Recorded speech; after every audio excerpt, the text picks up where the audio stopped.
what? A what? It's Fusion Radio with Brian Stinson, man. Well, I felt like our next guest, man, he heard that beat. He was like, man, I'm finna jump up on that. And I turned the mic on. I swear, I think he was midway into straight doing a freestyle, man. Y'all be hearing these beats I'll be playing and set it up so we don't get in trouble on Facebook. And y'all be like, yo, what is that, man? So those of you that just heard a little sample of that, man, that's Nas and Lauryn Hill, man. That's real dope, man. Nas and Lauryn Hill, man, and everything. And so you definitely got to look that up. That's off of Nas's latest project, I believe. It's called Nobody. So really, really dope single with Nas and Lauryn Hill, man, called Nobody, man. Sure. So my guys, those of you that's watching on Facebook, he's in the building, man, Kid Young. So I gotta tell you what's so crazy about this is the last time I had Kid Young on Fusion Radio, he was on his way out of the shop.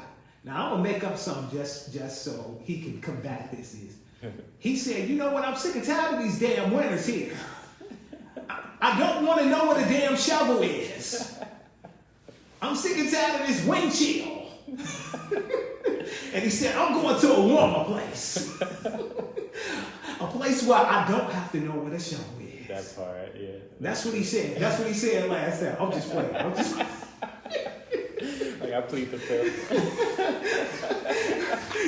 And so, man, you went to California. Tell us about what prompted you to go to California. And then I found out that you back home, man. Like, what happened that you back home, man? Tell us that story before we get into your music. It's definitely a long story, but I'm going to try to make it short. My baby mother, my girlfriend, Angel, we had a couple of problems going on. She's originally from California, so she actually introduced me and flew me out there for my first time. And after that, I just got hooked, you know.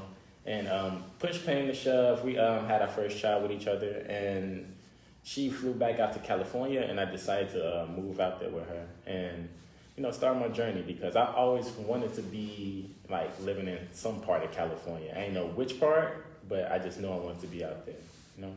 That's what's up, man. That's an awesome story right there, man. Valentine's Day weekend, boy, that was a true, like, love cake moment right there. Did you see, boy, that was a cake moment right there for the ages right there. You see how, and you know what's crazy is y'all watching on Facebook, y'all thought, man, oh, it's Valentine's Day weekend. They set that up real good for us.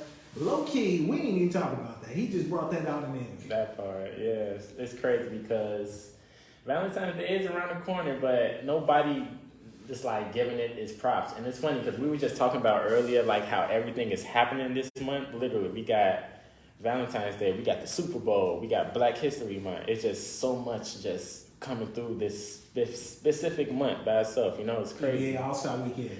Look, you can add on to the list, and it's just crazy because nobody really was like, it's so much to focus on. It's too much to focus on, you know? You can't focus on everything at one time. So just got to get in where you fit in, you know?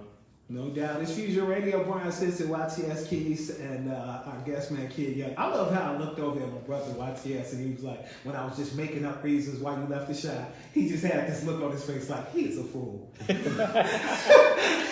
I love that, man. And so I'm going to let you chime on in, YTS, man. Kid Young, man. What's on your mind, man? No, for the people that's not familiar with you and your movement, like, how did you come up with your name? That's a good question. It's funny because I only had 2 rap names out of my whole life, and my name is Greg. So my first rap name was Lil G, but I felt like that was too childish. But you know, I feel like I gave off a childish rap style in a way, and I'm kind of like goofy and play too much in a way.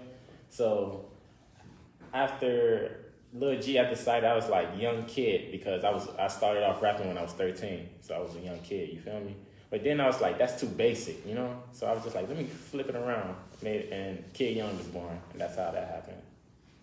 Okay. So you say you started making music at a young age. So with you being so young, what influenced you to actually start making music at a young age? Man, it's funny because I wasn't expecting to like become a MC or a musician or a producer. It kind of just like happened when I noticed my brother was listening to hip hop music because he was listening to hip hop and I was listening to rock music. And like when I heard the hip hop music, it was certain people that he was playing, like Tyler the Creator, Hobson, the people around that era, like Chance the Rapper, when it was like coming up, you know. And I was rocking with the wave heavy, like somebody like Mick Jenkins, you know. Like I hear all those names, and I was just like, okay, I rock with they wave, and I just started listening to them more, and I just kind of, who really made me start rapping was Childish Gambino, because I seen how he really didn't care on the mic, you know, or like he didn't care what people thought about him when he was making his music, and I was like, you know what, if he can make music and do that, I guess I could do it and give it a try myself, you know. So, for the people that haven't really been following the show, me and bro, we got like certain little segments that we've been adding in, like on the low key tip. You feel me? He got his segment called When We Drop the Octaves, and I got my segment called Class in Session. So with Class in Session, it's like I'm an artist myself, so I try to always, when we talk to the different artists, we try to come on and we try to give the people some type of knowledge of what we do. Because what we do is like, it's very extraordinary and it's not easy. Yeah. So I heard you say something. You said 3 things and to describe yourself. You said MC, musician, and you said producer. So for the people that's not familiar with those 3 things, could you elaborate on those 3 things that you do? Because that's definitely hard to do 3 things. You facts. That's facts.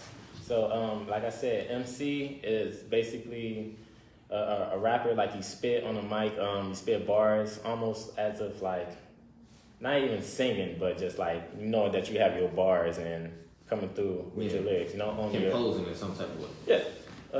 Musician, I kind of play the instrument. Like, I'm not super good, but I know how to play the piano. I know how to play the drums, and I'm learning how to play a bass guitar, but I'm not really fond of it yet. But I'm getting there, you know. But that's still a talent though. That's still cold though. Like, to play the piano though, you gotta be cold to play the piano though. Like, you can't just be on there doing anything. You gotta be cold, especially like with certain songs, because I know certain songs be harder than others to play on the piano. So that's cold though. And the last one is the producer part. I make beats on Fruity Loops, and I'm starting to learn how to mess with other DAW softwares, but for the most part, I've been producing. I learned how to produce first before I learned how to rap, actually. So I can say I've been producing longer than me rapping, yeah. So I want to build on that, man. You talking about production, man. From a production standpoint, man, what do you look for when you're actually choosing and creating not just your music, but music for others? I really like a good wave, like a R&B feel, you know. I don't really like, at first I used to like hard hitting beats with a lot of 808, but lately I've been kind of learning that I really like some wavy type sounds, you know. For one of my favorite producers right now is Monty Booker, and I got a secret project with him right now, but he don't know about it, but he will soon learn about it when I put it out, you know. So, but yeah, I definitely love a melodic tune for the most part, you know. So I want to build on what you just said about, you know, Monty, man. Bring us in as to what Monty brings to the table and some music that you heard that put you up on Monty that we should check out as the listeners and viewers of Fusion Radio. It was one of the first songs, well, one of the first beats that I heard by Monty was this song that he did for Raven Lene. I used to go to school with Raven, actually. We was in the same graduation class. And she dropped a song called May. And what really brought me into that song was, of course, Raven's vocals. But like in that second half, he had like a beat drop where it just kind of like flip up and just, it gives you a lot of energy. It's like hard to explain, but it sounded so dope. Like it was a lot of sound effects and a lot of noises going on, but he brings it together so well, you know? It's so hard to explain. You just gotta listen to it, you know. All right, so do this for us, man. Give us some homework to do for this week, man, and everything. Spell out his name, you know, and you know, tell us where we can go, you know, to listen. For sure. It's Monty Booker. It's MONTEBOOKER. Monty Booker, right? I'm tweaking here. All right, and then you got some good music, man. This is where we allow you to play program directors. So What I love is this one song is speaking of one of my favorite streets to travel on when I want to be able to get somewhere quick, and that's King Drive. You trying to get somewhere quick, King Drive. You can zip in and zip out and get to your destination real quick. Yes, sir. The number 3. Why you put your head down when I said King Drive? You talking about zip in and zip out, you better watch how you zip it. Can't just be zipping down King Drive like that. He got a point, though. But you can get where you need to go, but you just can't just be zipping everywhere though. You feel me? You gotta watch how you maneuver. You feel me? But you know what I mean though. So you got King Drive and you got Mona Lisa, man. Which one you gonna play first? I'm gonna go with the King Drive one. See, look at that, man. All right, so what inspired King Drive outside of my foolishness that I just said? For one, like I say in the song, it's one of the main streets that I grew up on. I'm really familiar with. I went to school on the street, walked home on the street, seen so much that I can't even count on my fingers. So much stuff that I seen on King Drive, you know. And it's funny that I'm still on that street to this day. So it's like it's almost like a spiritual thing with me right now with this street, you know. So. All right, man. So those of you that don't know about King Drive, that's from another city, get into it with my brother, man, Kid Young, man. King Drive is in your ears right now. You tell him I'm getting excited about this King Drive, man.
True tribute for anybody that stays along King Drive, man. Real talk, man. Man, like a lot of people that's outside of the shadow know when we say King Drive, of course, that's an area that's dedicated to Martin Luther King. You know, us just celebrating him in January and everything. You know, here in Chicago, there's a strip where it's known as King Drive. You know, and stuff and whatsoever. And so, man, I did, man. I felt like that's a true anthem that you can definitely play, man, and definitely rap for King Drive. And salute out to the brother Kid Young, man. King Drive in the building. Yes, sir. Yes, sir. Right, so YTS, man, I always have to ask my brother, what were you thinking when you heard King Drive, man? I don't know. It was really like, I feel like it was one of those songs like that put on from like, not even so much the South Side, but it put on for like the city. Like it's one of those type of records. Like I feel like he had a certain type of message and a certain type of thought when he made this song. Like I don't know the process of how you made this song. Well, with you, I asked you to tell us, but like it sounded like from my point of view, like you thought, I bet I want to talk about King Drive, and you just went from that and you just took off and was like, I bet this how I want to do it. So actually, how was the process of you making this song?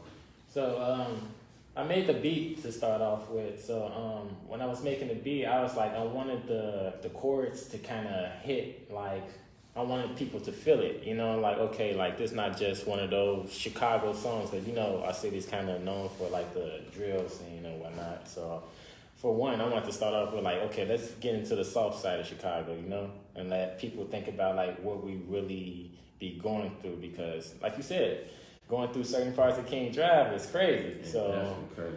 You got to know what you're doing. So I kind of wanted to just like express the softer side, what people really don't see, like on the south side of Chicago, you know.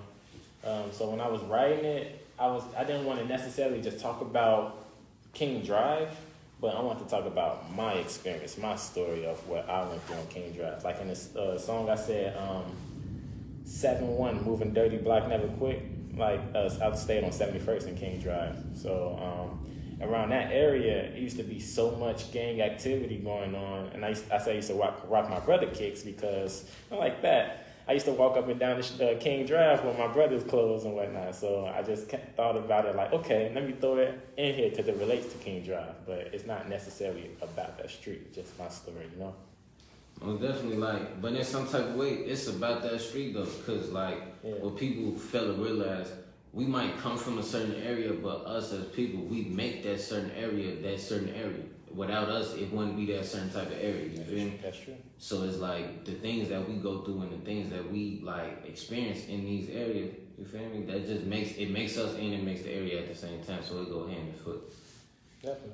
That's what's up, man. So I want to go back to something, man, that you talked about a little bit earlier, man. Fatherhood, man. Yes, sir. Man, how does it be, the whole experiences of being a father? Shout out, you know, you got a boy or you got a girl? I got a girl. You got a girl, man. So how is it raising this young, awesome queen? She's amazing. It's stressful, but she's definitely amazing because it's like, I just love watching my personality and her come out and same with her personality. Like we get to watch her like grow up and just see the person she's becoming. And she's so smart, she's so talented, and I just love this girl with all my heart. I can tell you that for sure, you know.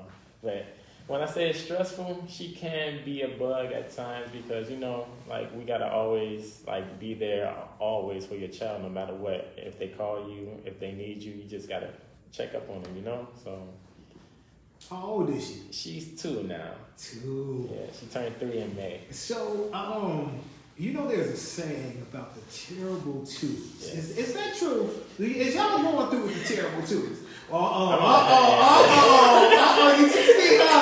Did you see her? Yeah, come on up here and grab a mic. You look like you got some personal stories about the terrible twos. Come on up here. Come on over here and get you a mic. We want you to pull this mic down and definitely, because I don't even think it's fair to have you come in here and you don't tell us about these terrible twos. That was actually funny because, you know, he's a dad over here too, so we got 2 dads over here. Okay. So he has 2. So he's been there. But no, terrible 2 stories. I can tell you stories all day. And then the way he responds to it versus how I would respond is just so funny. Give us one. Give us one. Oh. Give us one. Come on. What's a good one? We just went through something. The nuggets, the chicken nuggets. Oh my God. So Why is So it always hold on for this? You know what I always hear is a story with chicken nuggets when it comes to it seems like it never ceases to amaze me. There's not Yeah. one person I ain't found that's got a 2-year-old that ain't got a chicken nugget story. But go ahead. This is hilarious because when you know kids, you know there's different types of kids. There's the ranch kids, the ketchup kids, and the barbecue sauce kids. Okay, our kid is a barbecue sauce, so you know she knows what she likes and what she doesn't like, and she's very stubborn. She's a Taurus, so we had I'm on TikTok with it too right now. I have to post this because I believe so that was at basically, work, right? yeah, he was at work because he does it all, guys, like for real. Like he's super multitasking. Okay. But he's at work and she basically wanted to get up from eating, and I'm like, if you want to get up and play, you got to finish your food.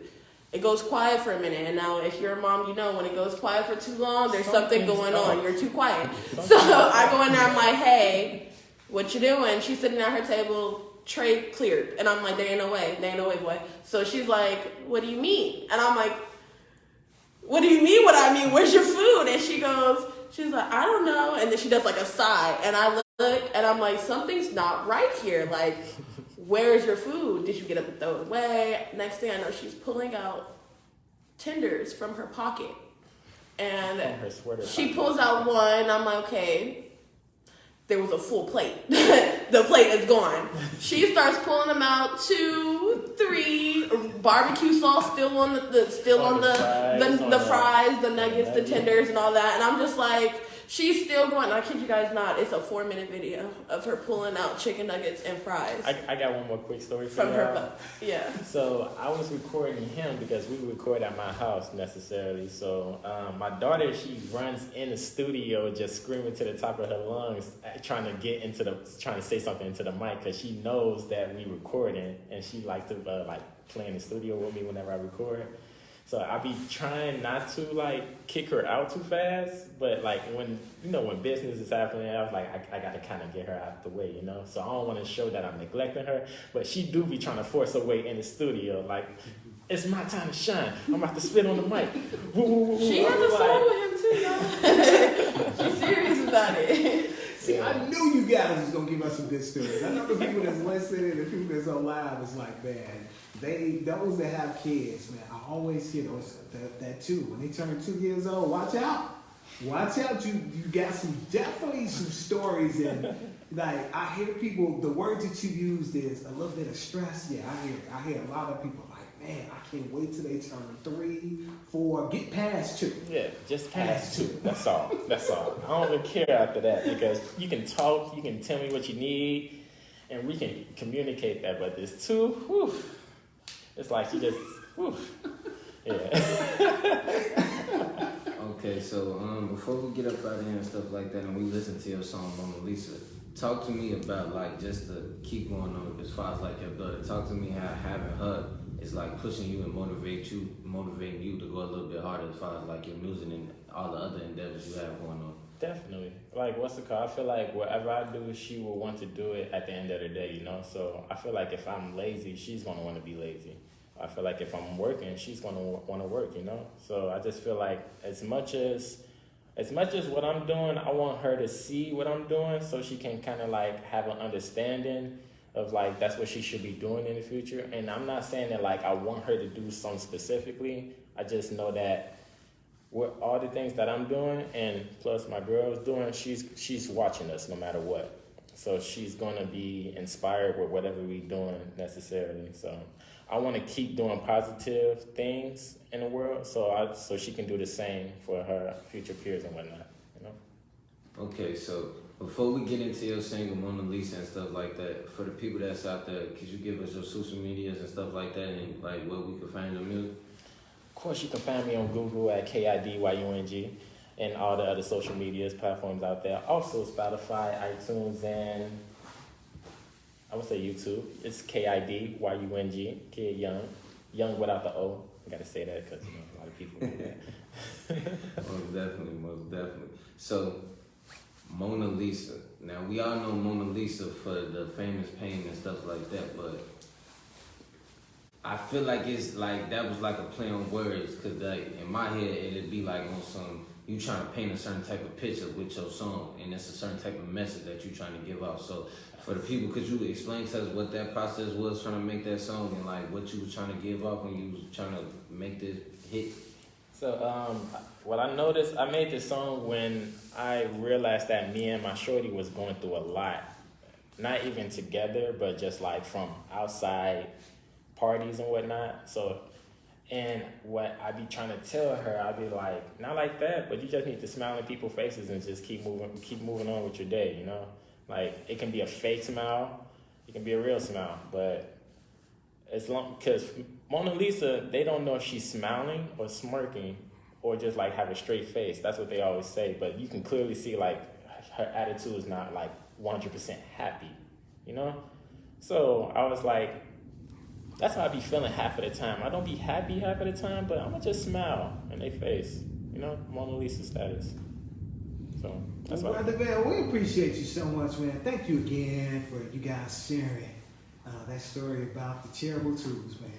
I feel like that was therapy for somebody. Somebody was sitting there saying, thank you so much, 'cause that's me right now. I'm stressed. You'll make it through. I'm stressed. That's all right. I'm trying to get past this 2-year-old right now. Your single Mona Lisa is in the people's ears right now, man. Fusion Radio, Brian Stinson, and YTS Keys. Yes, sir.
I work hard, I smirk, no shit, can't